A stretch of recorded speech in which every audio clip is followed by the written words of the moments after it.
Hello, welcome back, everyone, for another episode of Trading Spaces. Um, we had a pretty interesting start to this week, getting back from the US holidays, and we're about to come into a very significant Fed rate cut decision. And what we're going to be talking about today, as the title of our stream alludes to, um, the end of QT has come, rate cuts potentially on the horizon. And we're going to dig into whether we are fully back or not.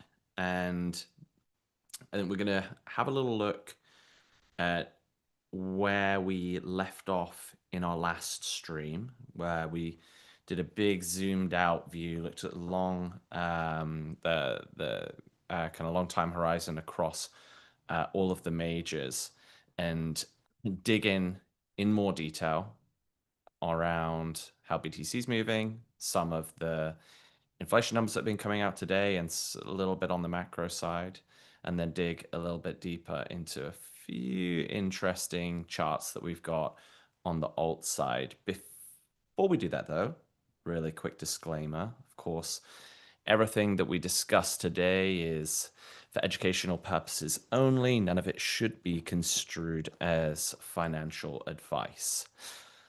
Den, we're back. How you doing? How are things? Hello, friends. Good to be back. I think we have so much to discuss today. I think both on the macro side, but also on the charts, there's like a lot of interesting developments. So I'm good and excited for this chat. Yeah.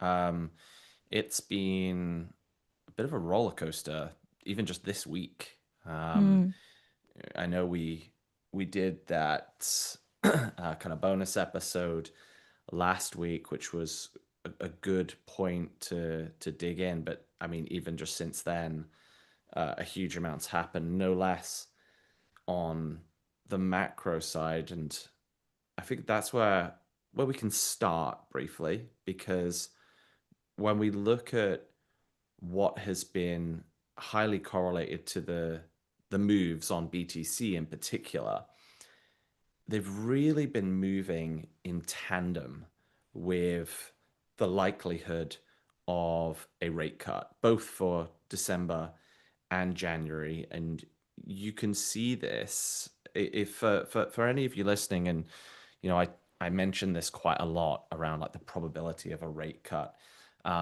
If you want to go and actually look at this, go onto FedWatch. You can see the Fed futures, and you'll be able to see the current probability based on the futures trading around it of a rate cut. And that's what the market's pricing in.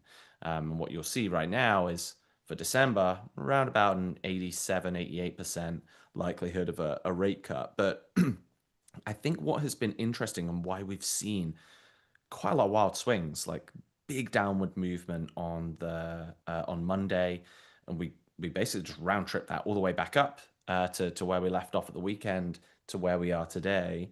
And you can kind of see that as the probability of the rate cut moves. The thing that I think personally is most interesting in this, what we've been seeing in the past few rate cut decisions is an expectation not only for a rate cut in the upcoming decision, but then the probability increases for a rate cut in the following decision. This has not been happening for December and Jan.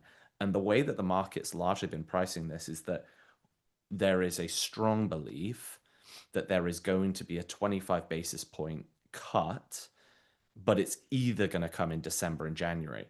Now, when we were near the a couple of weeks ago, when we were, I think, or maybe it was 3 weeks ago now, one of our last the episode before last, we were down to a 30% chance in December, and now that's swung all the way back up. But actually, the current chance that's been priced in for there to be both a rate cut in December and January is currently less than 10%, which I don't know. Personally, I think is underpriced right now, Mm. and um, the the good news about that is that if we do see more data come out that supports a continuation of cuts, I would be very surprised if we don't get one in December. Um, but after that, we've we've only just had today PCE inflation data for September. This was because of the government shutdown. That's the Fed's preferred measure of inflation. And when you talk about the Fed's 2% target, they're always talking about PCE, core inflation. Um, so this data came out today, but on the 16th we have, which is after the rate cut, which is happening on the 10th of December. We have jobs data. We'll have a whole host of like CPI, PPI, then PCE before the January one. So a lot can change in that time frame, and not much of it's priced in.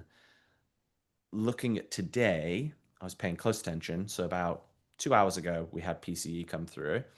Um, I didn't expect the markets would move materially if we on this data. I don't think it's going to influence the Fed's December decision too much because of kind of how outdated it is. But we saw that core PCE, which strips out things like energy and stuff, is at the 2.8% annual rate, which is actually down month over month from 2.9% in August. Largely, the month over month kind of uh, run rate was somewhat expected. If anything, that annual piece was slightly lower than expected, which is good news.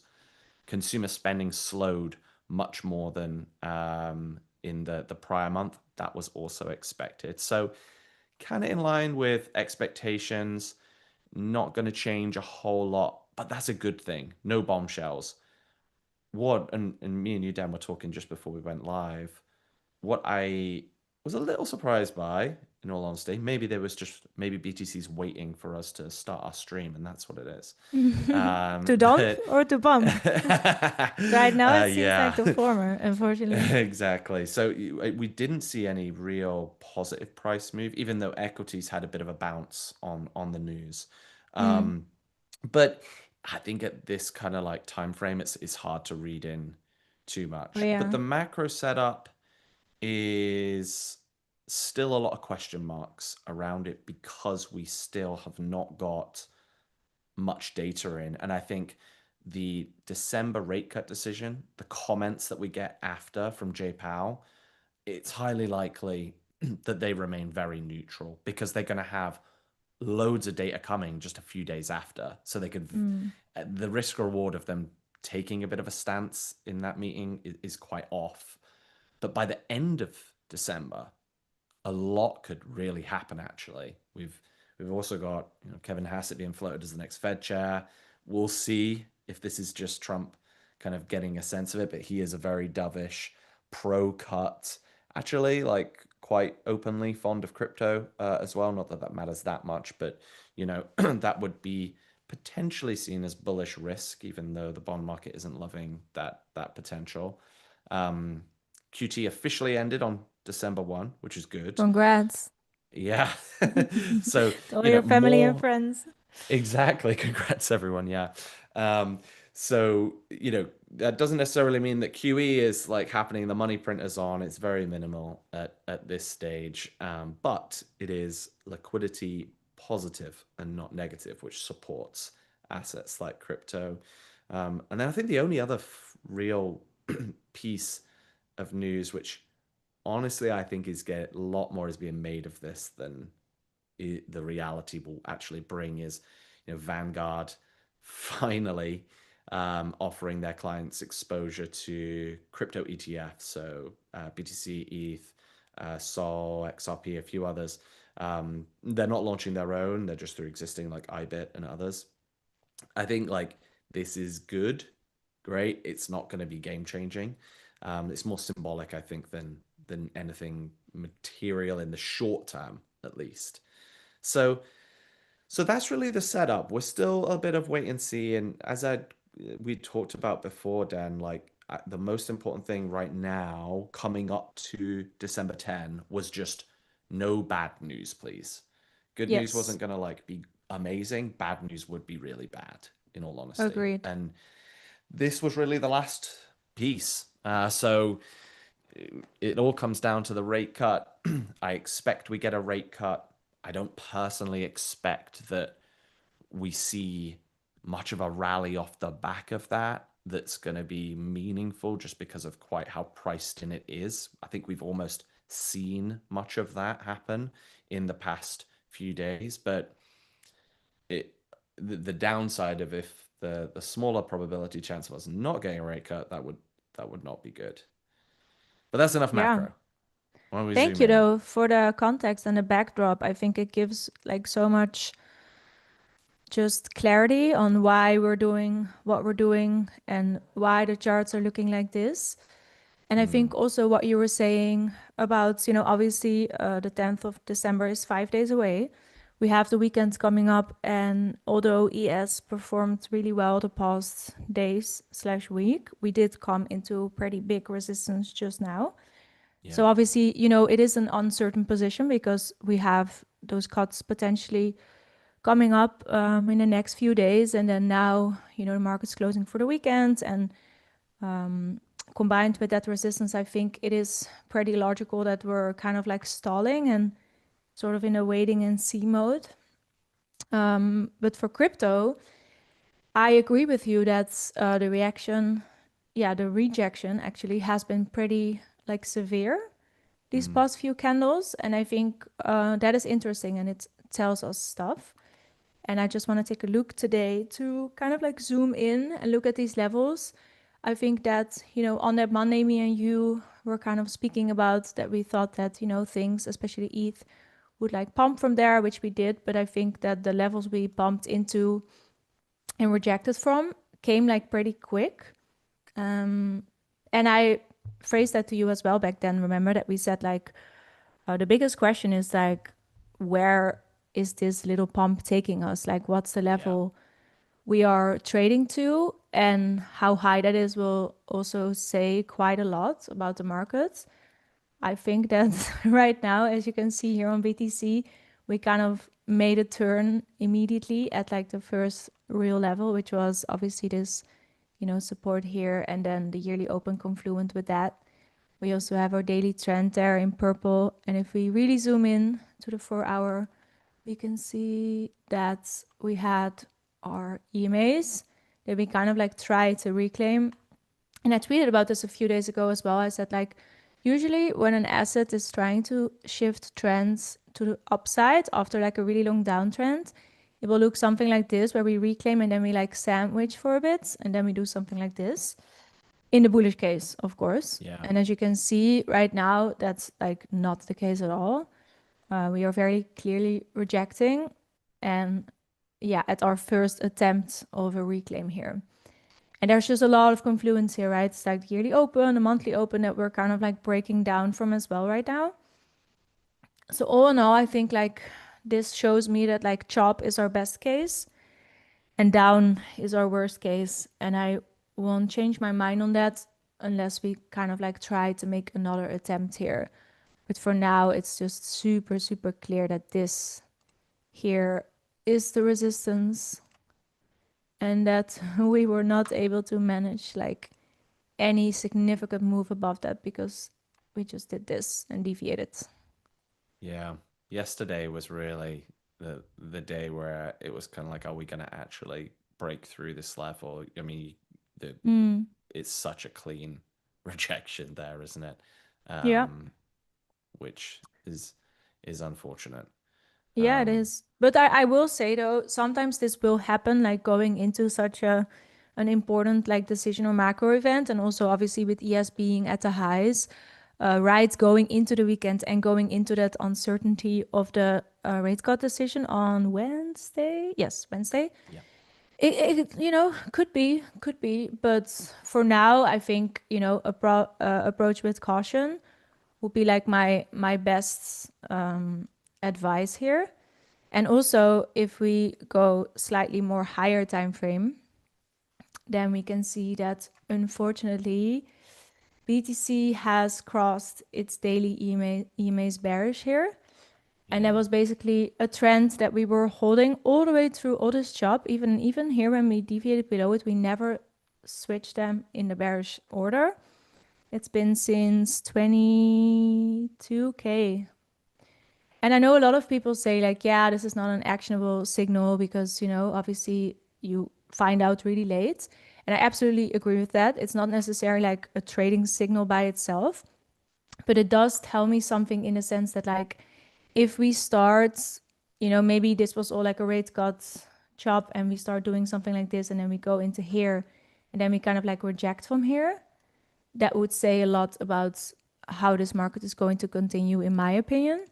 And a really good example for that is if we actually move back to like our previous 2021 cycle highs, which was a little bit, it looked, of course, it looked different, different year, different circumstances, but we had like kind of the same situation as we have with BTC right now, where we had like this range, we deviated, we couldn't break above, which we saw obviously at 125.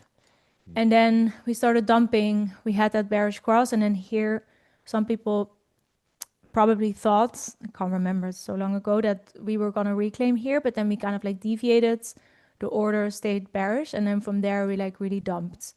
And I think this structure that we see here will be something that I'm like super closely tracking this time around, because the last thing we want is that we kind of like get in this area and then like attempt to break above and then we like fail. So if we Yeah. would kind of like mimic that scenario, we would have like a bit of a like deviation maybe into this like January all-time high or like close to it, and then kind of like die from there. Like that would be bad. So I I'm think trying that's to kind of remember. I'm trying to remember mm, back in the when we did have that like the big major rejection back in 22, whether it was the same moment as the lunar crash. I seem to remember it all kind of happening in and around the yeah, same thing. In fact, I think it was the May big sell off, wasn't it? That yeah. Luna kind of happened. Yeah, and that kind of almost confirmed our fate for a while. Mm, yep. Yeah, so it is obviously, it's crypto and our like data points because this market is like super young. We don't have a lot of data points, right? Especially when we move like higher time frame. There's only Hmm. so many cycles and only so many things we can compare it to. And obviously like history doesn't always repeat itself, but it's like we have to find ways to try to make sense of things. Yep. And I think we can loosely use these kind of anchors for that. So that's something that I'm closely tracking. Like if we get into this area, then obviously we really wouldn't want to see like a bump into it and a rejection or a deviation above it and then going back under.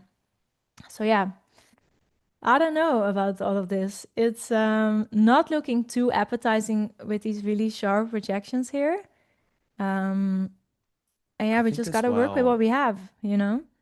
Yeah, and you know, I think this is somewhat sentiment related, but I think even just for thinking about it for myself personally, I think 1010 obviously changed things quite a lot from Mm, uh, a buyer exhaustion perspective, people willing to take on the risk. But even just looking where we are now, actually, even kind of how we started the day, which was around like 91.5K ish, like that move to get up to around 104K, it feels like such a mountain to yeah, climb. We've 100%. got so many big levels to get through.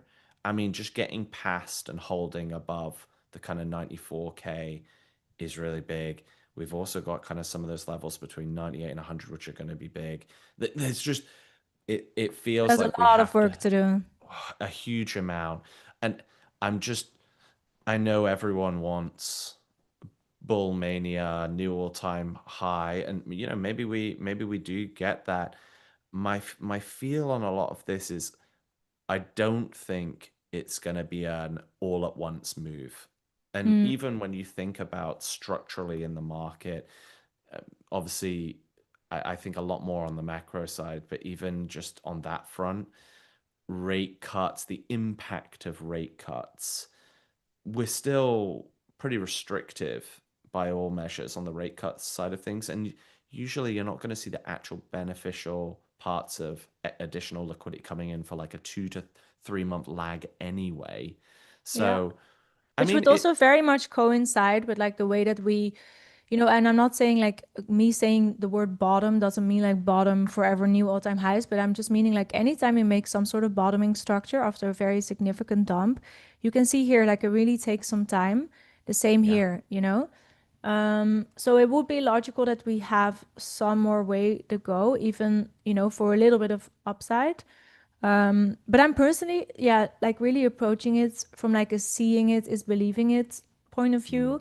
Like when we were doing this and we were like retesting this area, I was like, okay, if we hold here and we do like the sandwiching thing I mentioned, and then we reclaim hmm this 4 hour 200, I will be, more optimistic because the chart is showing me that, we have like some action there.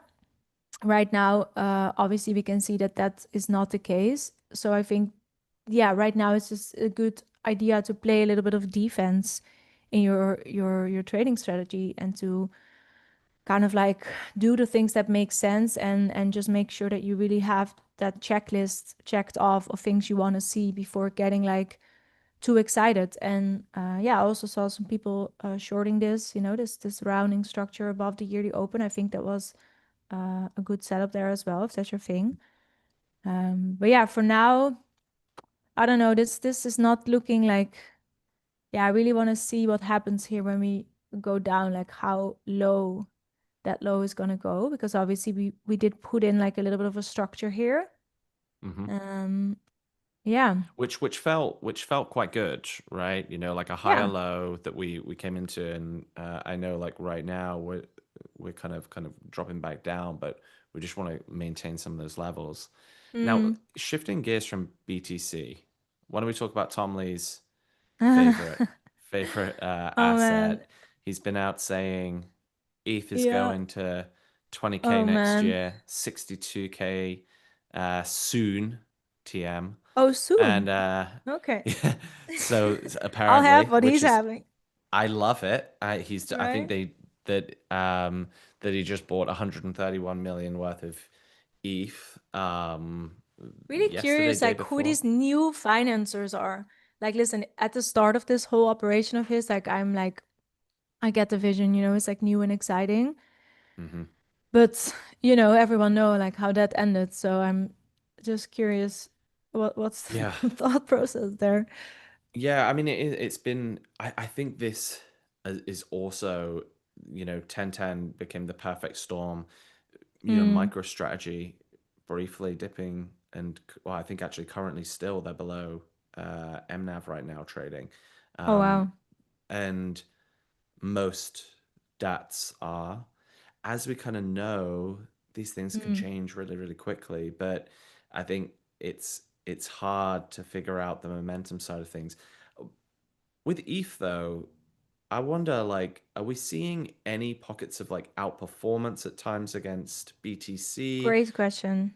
Yeah, definitely the a very relevant question right now. I mean, yeah, we were spot on with, our bottom calls in the mid 2Ks here. Yeah. Shout out to Kraken for facilitating these streams. But I think, yeah, once again back then we said like, calling a bottom is calling a bottom, but more importantly is like where it's gonna go, like what are our levels, and we have to be conservative with those, just the way that things are right now, right? And obviously we can see here, this is a 3-day chart. The candle hasn't closed, but yeah, it looks for now like a little bit like it wants to reject.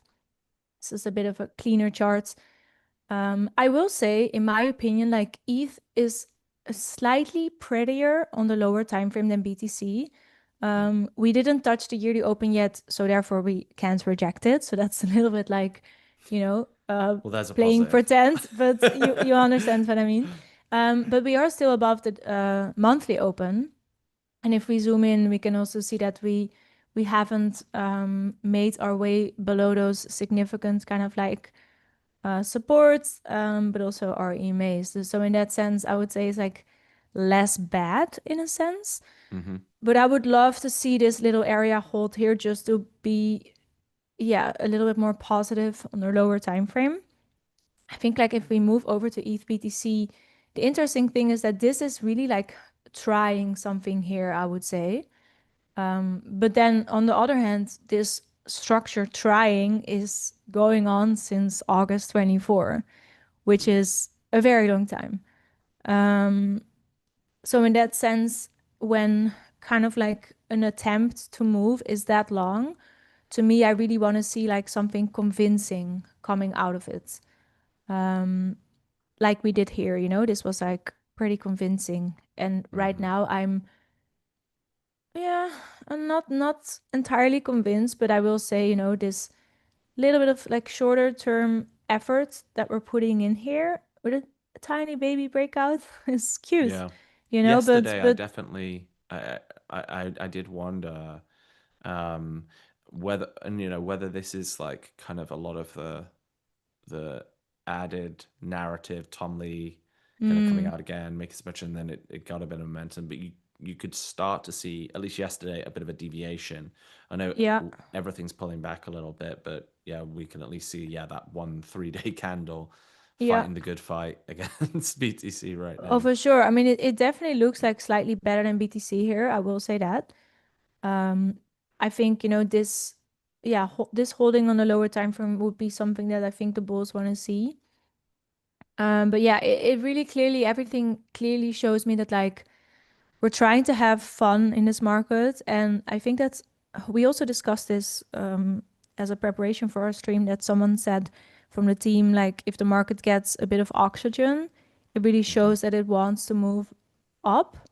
But then Yeah. anytime that oxygen is taken away, we are nothing on our own, kind of. You see what I'm Oh yeah. saying? Yep. And that is very much like the feeling that I'm having right now. Because we also saw, and you and me discussed this week, that we had like a few altcoin plays.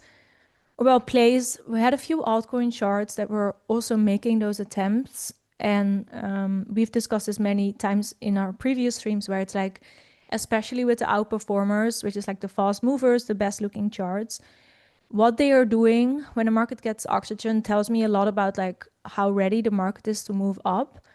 And right now we have seen that there were some structures that started to look like a little bit nice, but then on the first like yeah, negative thing, it just shows that it's not able to sustain that. We thought Um hot air was going to rise, didn't we? That's what we thought was going to happen. oh man. Yeah, Pretty this is so soon. funny. I know this is a fan favorite, so I always love charting this. I mean, listen, it still looks like it wants to make some a little Yeah, it doesn't look attempt, but it's like terrible. this is so micro, after such an insane downtrend. But yeah, you can see that, it has made those deviations before.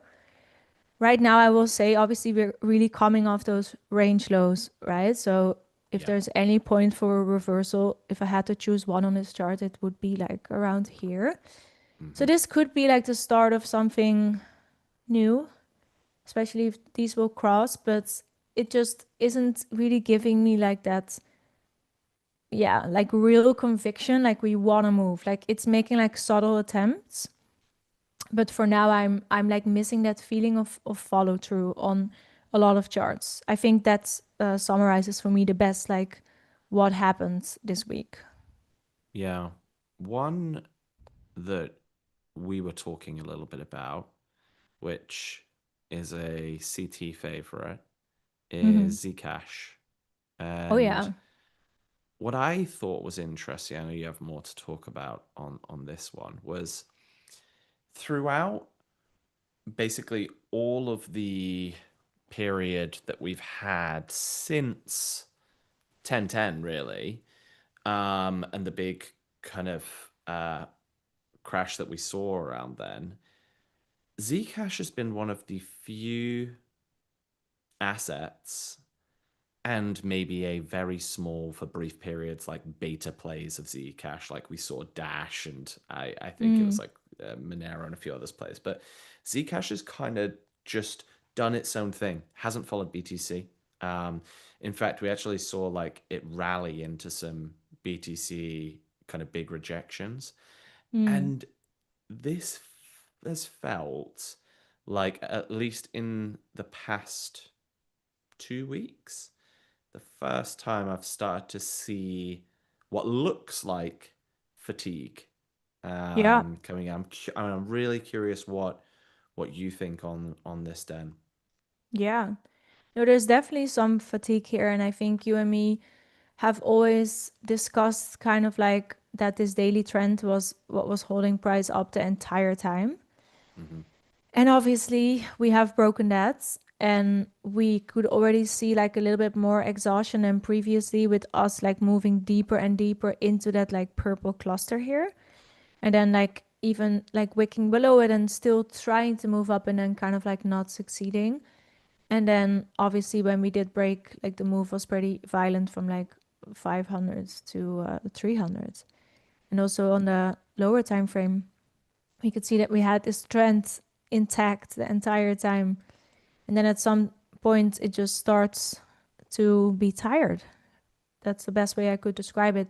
I think also with these highs, with like the breakout attempts that are like failing is obviously never like a good sign. Like all these wicks, is always definitely something to be very aware of if you were trying to long this on some sort of breakout attempt.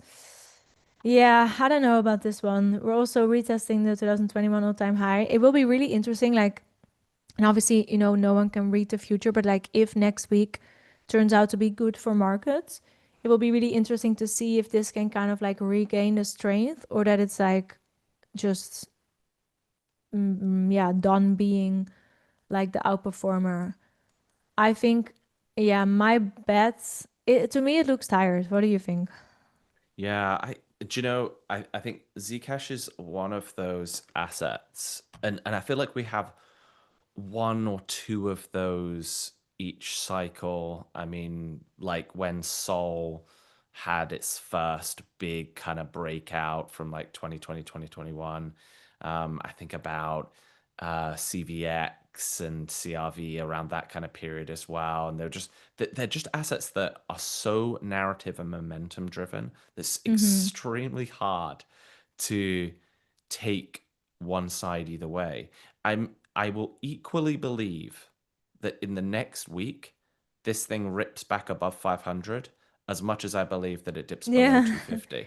I totally just, feel you. Yeah. yeah, and it just, it's not following anything else, really. And the trend had been just so clean that we haven't actually had much of a chance to see what it does after kind of breaking some of that structure.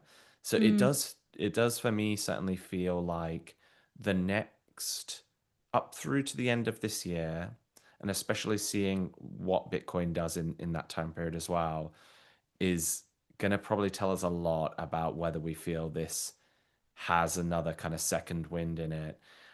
I would, what I would say that I feel somewhat confident in is that if we do kind of going into Q1, and let's say, we're in late Feb, March, coming into April time, and we have a big rally across crypto, I my bet would be that this is going to be one of the outperformers still. And Yeah. we kind of see this each cycle. We rotate back into the most hyped kind of assets. Um, so that for me is like, I think there's something to the psychology of that, the people that are buying Zcash, and it's either it's completely topped out, or if we could see something completely break out here. Extremely hard for me to get a gauge on this one. Same. I personally do know like what I would really love to see, and it's obviously as a trend trader, anyone also who's not can see how clean this trend was. I would like to see that reclaimed and moved back into bullish structure. And obviously, like us potentially rejecting from this 2021 all-time high wouldn't be great for the bulls. Mm. So I think those two will be my top focus. And then if we really like dump deeper, I think like around this 1 day 200 could be like a super interesting level, especially because right now, and it will probably move up a little bit, because that's what emails do with time. Then that level here could be like really interesting, and look at the low time frame structure there and see if there's like a long to take, you know? That would be Yeah, like, that 250 level was one that I've had marked out for quite a while just to keep kind of an mm, eye on in and around that range. Because yeah, basically around kind of like yeah. this kind of period, it feels like is an important kind of level Yeah, that this would be you nice got to if we keep an like eye on. reject and then do something like this, take out the lows, reclaim, and then Yeah. this EMA would move up like that in the meantime. That will be beautiful. Yeah, and I think that's kind of the level where, like, for me personally at least, I would feel like, okay, the risk reward here feels like good for a case to go long. Yeah, Um, because you had some good trades on this, no? I remember. yeah, the Zcash. It's kind of one of those. I even though I've kind of done well on a couple of trades on Zcash this cycle, I literally hate trading it because it's one of those where I almost have to just kind of get everything out of my brain and convince myself that this isn't just me like trying to buy like a hype and a top of something. And I just Yeah, it there's just something about it that just messes with my head. I hear you. But I mean, look at yeah, this like uptrend. It yeah, sometimes can be hard to convince yourself a hundred to buy percent stuff like that, right? for sure. For sure. Yeah. Well, Another one that I would love yes, to quickly touch on is hype, because this definitely. is also one of those charts where it's like very telling to me because it has been, so like indicative, is that a word? Hmm. Indicative of the Indicative, overall yeah. market. Yes, thank you. And right now we can see that such a key level, which is obviously the previous all-time high, we are like kind of rejecting from that, and this just looks like really like a very toppy structure. Mm, Hype is definitely something that I would love to buy at some point. But besides that, also something that I'm really closely monitoring, just in the sense that like if this is strong, then it will tell me something about the market. And I think we have like such a big cluster of resistance here, which is like these EMAs, this diagonal, the previous all-time high, all of these lows, obviously. And for now, we're like really, really clearly rejecting from there. So this is just one of those charts, that's like showing you the way. And right now it's showing us that we are far from ready, unfortunately. Super, super clean rejections and just not really very appetizing. Yeah, unless you're on a short side, of course. yeah, I mean, this is definitely the least appetizing I think I've seen hype look from from a long perspective in Hmm. quite some time. Because even through post October, all things considered, held up pretty well. Yeah. Um, and in fact, rallied back, if I remember. Yeah, it rallied kind of back above its October 10 numbers at one point, then rejected pretty cleanly on that line. But Exactly, which is also why it was so interesting, because the high that this made compared to October 10 was like structurally, I'm not talking about percentages because obviously some alts went to minus 98%. So then the bounce is going to yeah. be like percentage wise really high. But from a structural perspective, like this made it up really far compared Mm. to some other charts, because some other charts, they just really like, imagine if, this is obviously the wick, then the retest was somewhere like here. But this one went like all the way back to kind of like range highs. Very And to few then, charts did that. yeah, Very few. exactly. Yeah, which is why I think that the hype chart is so important, because it's obviously like one of the stronger contestants out there if it's able to do that compared to other coins that are not. And then I was like rejecting from there, and then now rejecting from this is just painting that picture of everything, kind of like we've been discussing this stream, where it's like, yeah, we're not there yet. The bulls are not. We're always here every Friday.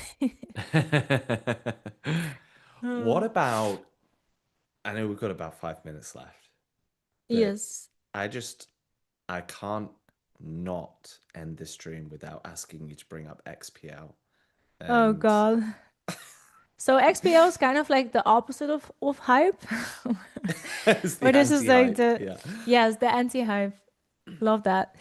So that's also funny because in that sense that also kind of tells us something, right? Because if the weakest horse of them all is able to do something that even moderately looks like strength, like that also says something about the market.